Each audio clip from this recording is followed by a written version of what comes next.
Seperti yang kita ketahui bahwa Blok Ambalat adalah kawasan dasar Laut Sibit di Laut Sulawesi yang merupakan landasan kontinen Pulau Borneo, tempat Indonesia dan Malaysia berada.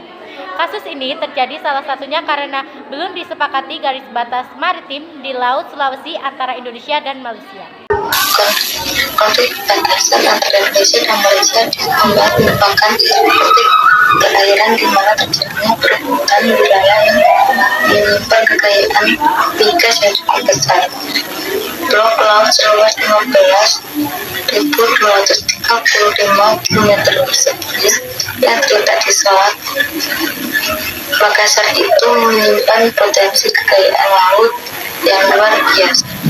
Wilayah Blok Ambalat telah menjadi subjek dari konflik yang berkelanjutan antara Indonesia dan Malaysia. Konflik ini terjadi karena Blok Ambalat mengandung cadangan minyak dan gas alam yang jika dimanfaatkan secara optimal dapat bertahan hingga 30 tahun ke depan.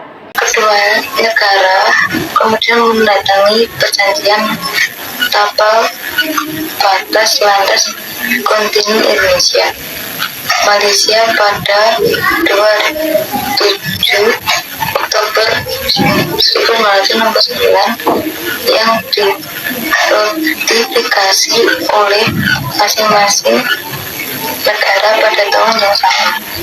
Berdasarkan perjanjian ini, Blok Ambalat merupakan milik Indonesia. Namun, pada tahun 1979, Malaysia mengingkari perjanjian ini dengan memasukkan blok maritim Ambalat ke dalam peta wilayahnya. Hal ini menyebabkan pemerintahan Indonesia menolak peta baru Malaysia tersebut.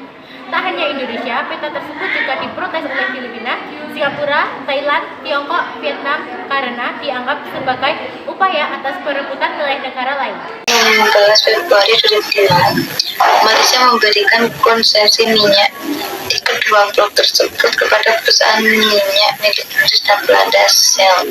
Kapal-kapal patroli Malaysia pun diketahui berulang kali melintasi batas wilayah Indonesia dengan alasan area tersebut merupakan bagian dari wilayah Malaysia. Berdasarkan hukum, Klaim sepihak dan beragam tindakan provokasi ini berdampak pada peningkatan eskalasi hubungan kedua negara. Akhirnya, pada tahun 2009, pemimpin kedua negara Presiden Susilo Bambang Yudhoyono dan Perdana Menteri Malaysia Abdullah Ahmad Badawi mengambil langkah politik untuk meredakan ketegangan akibat Ambalat internasional dalam hal terjadinya sengketa wilayah laut, maka penyelesaiannya dilakukan sesuai ketentuan UNCLOS 1982. Negara yang bersengketa diwajibkan menyelesaikan dengan cara-cara damai. Jika cara tersebut tidak berhasil mencapai persetujuan, maka negara-negara terkait harus mengajukan sebagian sengketa kepada prosedur wajib. Indonesia dan Malaysia sendiri memilih jalan damai dengan menyelesaikan sengketa perbatasan ini. Hal tersebut terlihat dari perundingan yang sudah dilakukan oleh perwakilan kedua negara.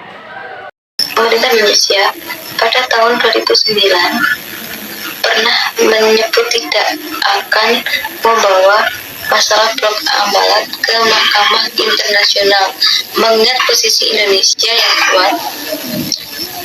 Meski begitu, pemerintah berulang kali menegaskan bahwa kedaulatan Indonesia merupakan harga mati yang tidak bisa ditawar.